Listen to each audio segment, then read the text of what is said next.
L'amour a été l'une des forces les plus énigmatiques et mal comprises dans l'histoire de l'humanité. Il a été écrit à son sujet dans d'innombrables poèmes, exploré dans la philosophie et a constitué le centre d'innombrables histoires et mythes. Beaucoup croient que l'amour naît de l'attraction physique, de l'intelligence, du charisme ou même du destin. C'est quelque chose de mystérieux, presque magique, un sentiment qui nous entraîne sans que nous puissions résister. Mais est-ce vraiment aussi aléatoire que nous le pensons? Ou existe-t-il une raison plus profonde, cachée dans la psyché humaine, qui détermine pourquoi nous nous sentons attirés par certaines personnes et non par d'autres? Pour Carl Jung, l'amour n'est pas seulement une émotion passagère, ni un simple désir de connexion. Dans sa vision de la psyché, l'amour est intrinsèquement lié à la manière dont nous nous percevons. Jung parlait de projection, un mécanisme inconscient par lequel nous aimons chez les autres des aspects de notre personnalité que nous ne reconnaissons pas ou ne comprenons pas complètement. Selon cette perspective, l'amour n'est pas un choix arbitraire. C'est un reflet de notre monde intérieur, de nos carences, désirs et aspects cachés qui cherchent à être intégrés dans notre conscience. Dans les enseignements du bouddhisme, on trouve une vision similaire. L'amour n'est pas simplement une connexion avec une autre personne. C'est un miroir qui nous renvoie l'image de ce que nous sommes ou de ce que nous aspirons à être. Ce que quelqu'un ressent pour vous ne parle pas de votre véritable essence, mais de ce que cette personne projette sur vous. En réalité, il n'existe que deux raisons fondamentales pour lesquelles une personne tombe amoureuse. Soit elle trouve chez l'autre ce qui lui manque, soit elle se reconnaît dans l'autre. Celui qui se sent vide cherche à se remplir de la présence de quelqu'un d'autre. Celui qui perçoit en lui-même un sentiment de manque espère trouver chez un autre la pièce qui le rendra complet. Ceux qui n'ont pas appris à s'aimer eux-mêmes ont tendance à reporter leur désir d'amour sur une autre personne, espérant que cet amour puisse guérir leurs propres blessures.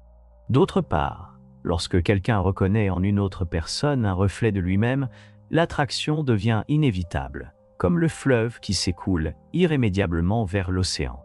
Carl Jung appelait ce processus la projection de l'ombre et de l'anima, ou animus, c'est-à-dire la tendance à voir chez les autres ce que nous ne pouvons pas voir en nous-mêmes. C'est pourquoi bien souvent, nous tombons amoureux de quelqu'un qui semble incarner des qualités que nous admirons, sans réaliser que ces qualités existent également en nous, même si nous ne les avons pas encore reconnues. Un ancien maître de sagesse avait l'habitude de dire que l'amour ne se trouve pas dans une autre personne, mais en soi. L'autre personne n'est que le reflet qui nous montre ce que nous avons à l'intérieur. Pour mieux comprendre cela, permettez-moi de vous raconter une histoire. Celle du marcheur silencieux et du chercheur d'amour. Une histoire qui révélera les vraies raisons pour lesquelles les gens tombent amoureux et comment cette connaissance peut changer votre vie toujours. Il était une fois un homme connu, non pas pour son nom, mais pour sa présence. On l'appelait le marcheur silencieux, car il traversait la vie sans être capturé par les illusions qui enchaînent tant de cœurs. Il ne cherchait pas l'amour, mais ne l'évitait pas non plus. Il se laissait simplement porter par l'existence, observant avec curiosité la nature des sentiments humains. Un jour, alors qu'il se reposait à l'ombre d'un arbre centenaire, un voyageur au cœur affligé s'approcha de lui.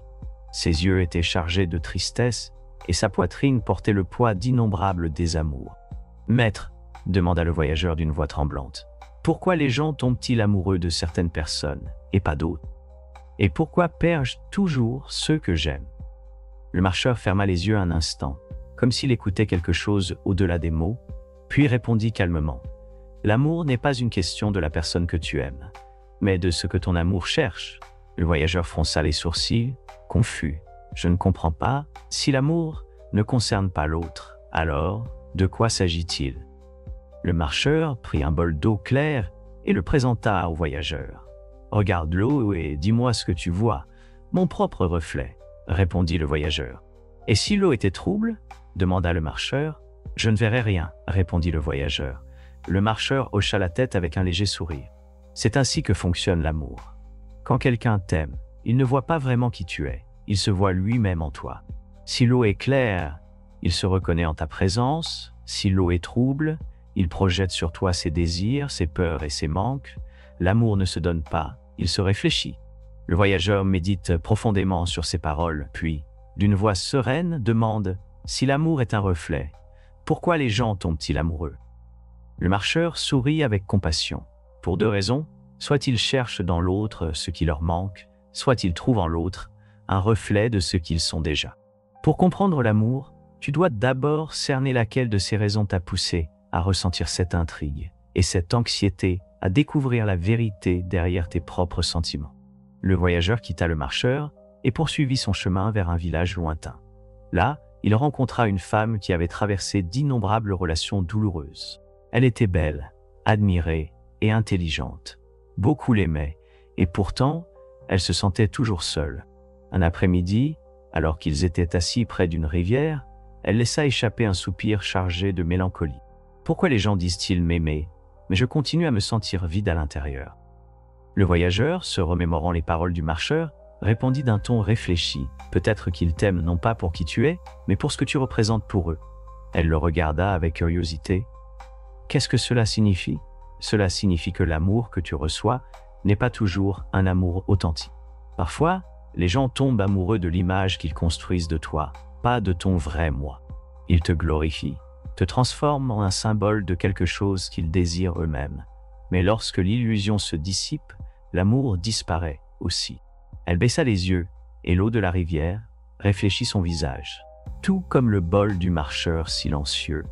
À cet instant, elle comprit que l'amour qu'elle cherchait chez les autres devait d'abord se trouver en elle-même. La femme sentit ses pensées tourbillonner dans son esprit, comme des feuilles emportées par le vent. Toute sa vie, elle avait cru que l'amour était quelque chose de pur, d'inébranlable, que ceux qui lui avaient dit « je t'aime » le ressentaient réellement depuis le fond de leur être. Mais maintenant, le chercheur lui montrait quelque chose qu'elle n'avait jamais envisagé auparavant. « Alors, l'amour que j'ai reçu n'a jamais été réel ?» murmura-t-elle, avec un mélange de tristesse et de perplexité dans la voix. Le chercheur soutint son regard avec tendresse et répondit avec sérénité. C'était réel, mais pas de la manière dont tu le crois. C'était réel pour eux, mais il ne s'agissait jamais vraiment de toi. Ils t'aimaient parce qu'en toi, ils voyaient quelque chose qui leur manquait, la beauté, la confiance, la paix, la sécurité. Mais, au moment où ils ont cessé de ressentir ce vide intérieur, leur amour a également disparu.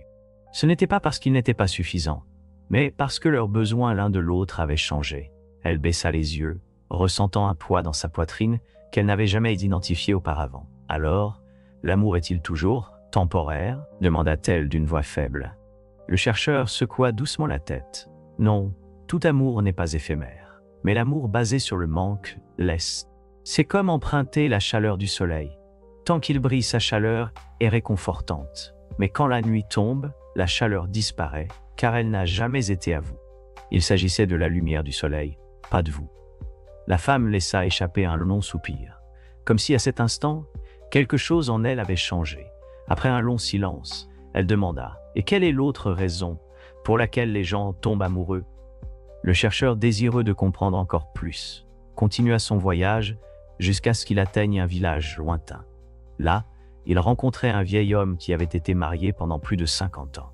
Sa femme était décédée, mais il parlait d'elle avec un amour si profond et authentique qu'il semblait encore la sentir à ses côtés. Intrigué, le chercheur lui demanda « Maître, comment as-tu pu aimer une seule personne si longtemps ?» Le vieil homme sourit avec tendresse, avec cette paix que seuls possèdent ceux qui ont compris quelque chose d'essentiel dans la vie, parce qu'elle était moi. Et moi, j'étais elle. Le chercheur fronça les sourcils, ne comprenant pas complètement. Comment est-ce possible? Le vieil homme désigna un arbre qui se tenait fort et ferme sur la place du village. Regarde cet arbre. Il ne poursuit pas le soleil, il grandit simplement vers lui. Naturellement, c'était ainsi que mon amour était. Il ne s'agissait pas de la nécessité de la remplir un vide en moi, mais de me reconnaître en elle. Son amour ne me complétait pas, c'était mon reflet. Le chercheur laissa ces mots s'ancrer dans son esprit et tout à coup, tout avait du sens. Alors, l'amour qui perdure est celui qui se reconnaît dans l'autre. Le vieil homme acquiesça avec un sourire de satisfaction. Exactement, quand quelqu'un t'aime parce qu'il lui manque quelque chose, son amour est instable. Il peut changer avec le temps, mais quand quelqu'un t'aime parce qu'il te voit comme un reflet de lui-même, cet amour est incassable. Ce n'est pas de la dépendance, c'est de la reconnaissance. Ce n'est pas une possession, c'est une connexion, avec le cœur rempli de nouvelles compréhensions, le chercheur entreprit le retour vers l'endroit où tout avait commencé. En retrouvant de nouveau le marcheur silencieux, il partagea ce qu'il avait appris. « Maître, maintenant j'ai vu les deux types d'amour. Que dois-je faire de cette connaissance ?» Le marcheur, avec son éternelle sérénité, sourit et répondit « Ne poursuis pas l'amour, laisse-le se révéler de lui-même. Si quelqu'un t'aime parce qu'il lui manque quelque chose, il s'en ira quand il n'en aura plus besoin. Mais si quelqu'un t'aime parce qu'il se voit en toi, il restera, même dans le silence. » Le chercheur inclina la tête, comprenant à un niveau plus profond. Alors, le secret n'est pas de chercher l'amour, mais de trouver la plénitude en soi-même. Le marcheur acquiesça tranquillement. Sois comme la lune. Elle ne demande pas d'attention, mais sa lumière touche tous ceux qui la regardent.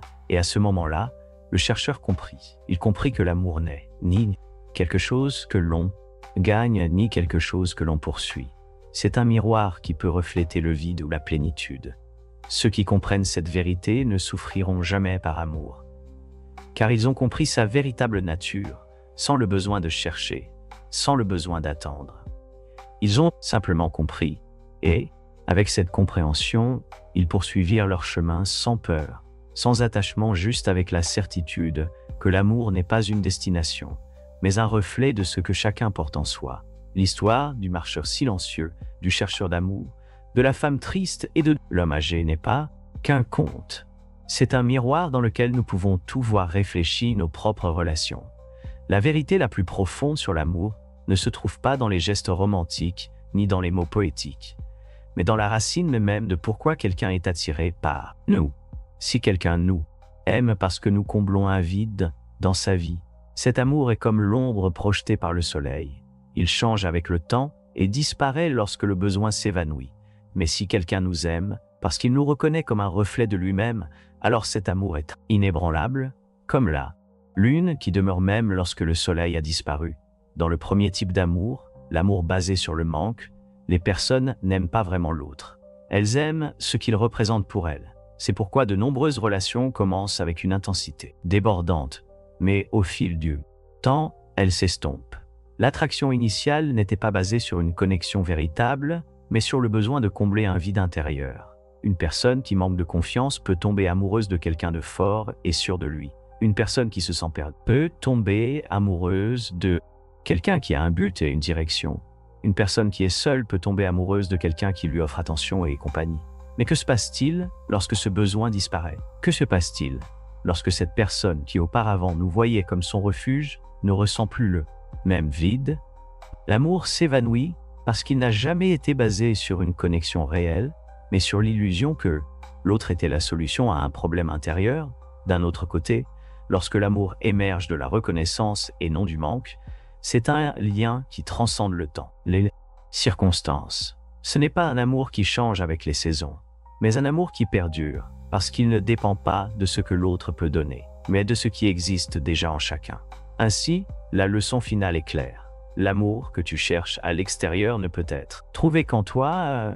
Il ne s'agit pas de trouver quelqu'un qui te complète, mais d'être si complet que l'amour ne soit qu'un reflet de ta propre plénitude. Les gens ont tendance à penser que l'amour est un lien indéfectible, que lorsque quelqu'un dit « je t'aime », ce sentiment est absolu, éternel. Mais la réalité est que beaucoup d'amour sont des reflets temporaires de besoins intérieurs. Des miroirs d'émotions instables qui fluctuent avec le temps. Il ne s'agit pas toujours de l'autre personne, mais de ce qu'elle représente à ce moment-là, pour celui qui dit aimer, lorsque quelqu'un se sent incertain, perdu, ou seul l'amour qu'il exprime envers l'autre peut sembler profond, mais en réalité, il est fragile. Il disparaît lorsque l'insécurité s'évapore, lorsque le sentiment de perte se transforme en direction, ou lorsque la solitude trouve une autre distraction. Cet amour n'était ni solide ni authentique, mais une manière de combler un vide, une façon de projeter sur l'autre un besoin qui n'avait pas été résolu en soi. Si tu t'es déjà demandé, les personnes qui m'aiment m'aiment-elles pour ce que je suis? Ou parce que je leur apporte quelque chose qui leur manque? Alors tu as déjà commencé à comprendre la nature de l'amour. Si tu découvres que l'amour que tu reçois provient du besoin de l'autre, ne t'accroche pas. Lorsque ces personnes s'en iront, ne te désole pas et ne te fâche pas, car elles n'étaient jamais destinées à rester. Elles ont été attirées par toi, non pas pour ce que tu es en essence, mais pour ce que tu représentais dans leur vie, à ce moment-là. Tempête. Ils ont servi de guide jusqu'à ce que le calme revienne. Puis ils ont poursuivi leur chemin. Mais il existe un autre type d'amour. Un amour qui ne repose ni sur le besoin, ni sur le manque, mais sur la reconnaissance. C'est un amour qui ne vacille pas au fil du temps, qui ne disparaît pas quand les circonstances changent. Ce n'est pas un amour qui cherche à combler des vides, mais un amour qui naît de la plénitude. Cet amour survient lorsque deux personnes ne se cherchent pas pour se compléter, mais parce qu'elles partagent une même essence. Leur attraction n'est ni forcée ni issue du désespoir de se sentir accompagnés. Ils se rencontrent simplement et se reconnaissent l'un l'autre. Dans cet amour, il n'y a pas besoin de constantes épreuves ou validations externes. Il ne s'agit pas de réaffirmer un lien par des gestes grandioses, mais de la certitude silencieuse que l'autre est là, non par obligation ni dépendance, mais par choix. Demande-toi, qui dans ma vie me voit tel que je suis vraiment, au lieu de me voir comme une solution à ses problèmes? Les personnes qui répondent à cette question sont celles qui t'aiment vraiment. Leur amour ne dépend pas de ce que tu peux leur offrir ni de la façon dont tu peux combler leur vide. Leur amour repose sur la connexion profonde de deux âmes qui se comprennent, sans avoir besoin de mots. Cesse de chercher l'amour. Trouve la plénitude en toi-même. Si tu ressens un vide, si tu te sens incomplet, ne cherche pas l'amour pour le remplir. D'abord, comprends qui tu es. Apprends à être en paix avec toi-même. Accepte la solitude sans crainte et écoute ce dont ton être intime a besoin. Car l'amour le plus fort n'est pas celui que l'on poursuit, mais celui qui arrive à ceux qui n'en ont pas besoin pour se sentir complet. Souvent, les gens courent désespérément après l'amour, croyant qu'en son absence, leur vie n'a pas de sens. Mais dans cette quête anxieuse, ils finissent par attirer des relations basées sur le besoin et non sur l'authenticité. Ils s'accrochent à ce qui comble temporairement un espace dans leur cœur, sans réaliser que cet amour est fragile et éphémère. Mais quand quelqu'un cesse de chercher l'amour par le manque et commence à vivre à partir de la plénitude, quelque chose change. L'énergie avec laquelle il se déplace dans le monde n'est plus celle du besoin, mais celle de l'abondance. Et lorsque l'amour arrive à une personne pleine, il arrive sans condition, sans peur, sans attente, qui l'attache. Laisse l'amour couler naturellement. Un fleuve ne supplie pas l'océan d'accepter son eau, il s'écoule simplement vers lui de manière naturelle. De la même façon, au moment où tu cesses de courir après l'amour, au moment où tu n'as plus besoin que quelqu'un t'aime pour te sentir précieux, l'amour arrive de lui-même. Regarde la lune. Elle ne crie pas pour attirer l'attention. Elle ne demande pas à être admirée. Et pourtant, sa lumière touche tous ceux qui la contemplent. L'océan entier répond à son énergie, se déplaçant sous son influence, sans que la lune n'ait à faire le moindre effort. Regarde les arbres. Ils ne courent pas après le soleil, mais ils grandissent vers sa lumière avec fermeté et détermination. Ils n'ont pas besoin de le poursuivre, car leur nature leur permet d'atteindre ce dont ils ont besoin sans anxiété ni désespoir. Voilà ce qu'est l'amour authentique. Ce n'est pas une quête, c'est un reflet. Ce n'est pas quelque chose qu'on obtient par insistance. C'est quelque chose qui arrive par présence. Deviens une personne qui ne recherche pas l'amour, et l'amour te trouvera. Quand tu cesses de besoin d'amour, quand tu cesses de mendier de l'affection, le véritable amour te trouve sans que tu aies à le demander. Non pas parce que tu le recherches, mais parce que la paix que tu aimais devient magnétique pour ceux qui ont également trouvé leur propre équilibre. Les personnes qui ont compris cela ne souffrent pas par amour, ne mendient pas d'attention, n'ont pas peur de la solitude, ne cherchent pas désespérément la validation chez les autres. Elles n'ont pas besoin que quelqu'un d'autre leur dise qu'elles sont précieuses, car elles le savent déjà. Et quand l'amour arrive dans leur vie, elles le reconnaissent avec clarté. Elles ne se laissent pas tromper par l'intensité d'une émotion passagère, ni par l'illusion de combler un vide personnel. Elles peuvent faire la différence entre un amour éphémère né du besoin et un amour profond basé sur la reconnaissance mutuelle. Et quand tu trouveras cet amour, tu sauras s'il est réel ou juste une illusion temporaire. Et avec cette connaissance, tu ne souffriras plus jamais par amour, car tu comprendras que l'amour n'est pas quelque chose que l'on poursuit, ni quelque chose que l'on gagne, c'est un reflet de ce que tu portes déjà en toi. Si ce message a résonné en toi, n'oublie pas de t'abonner à la chaîne et de laisser un commentaire sur les sujets que tu aimerais explorer dans les prochaines vidéos. On se retrouve à la prochaine réflexion.